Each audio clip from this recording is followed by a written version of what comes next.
أعوذ بالله من الشيطان الرجيم.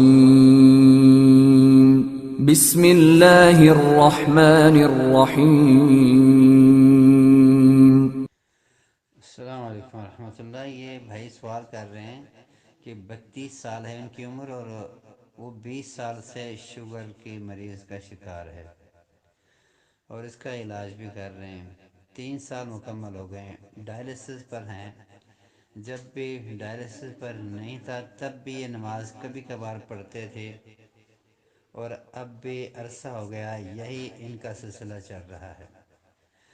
آپ کہتے ہیں کہ اب میں غسل کیسے کروں، مجھے اب سردی بھی لگتی ہے، اگر تیمم کروں تو پاک مٹی کہاں سے لاؤں؟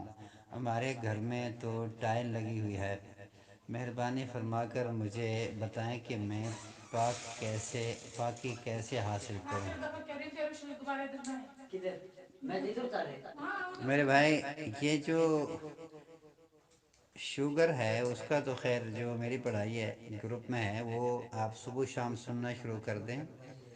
باقی جو ہے آپ ڈائلسس وغیرہ کر رہے ہیں ان سب پر انشاءاللہ اس سے اثر ہوگا، اور سوتے ہوئے آیت الکرسی اور فلق ناس پڑھیں۔ آیت الکرسی کم از کم 3 دفعہ پڑھیں اور فلق ناس ایک ایک تسبیح یعنی 100 مرتبہ پڑھیں، اور باقی نمازوں کے بغیر یہ علاج آپ کا کچھ بھی نہیں ہوگا، کبھی بھی کسی صورت بھی آپ کا یہ علاج نہیں ہوگا۔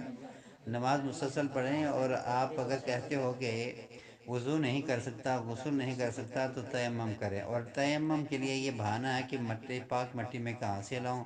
بھائی ایک اینٹ لا کے گھر رکھیں، اسی اینٹ کے اوپر ہاتھ ماریں اور تیمم کریں، کیونکہ مٹی کا آ گیا ہے اور اینٹ بھی مٹی سے ہی بنتی ہے۔ اتنی سختی اس میں نہیں ہے کہ پاک مٹی کو بوری بھر کے رکھیں، آپ اوپر ہاتھ ماریں اور اس میں سے آپ تیمم کریں، ایسے نہیں ہے۔ ایک اینٹ لا کے رکھیں اور اسی میں سے یہ سارا کام چلائیں۔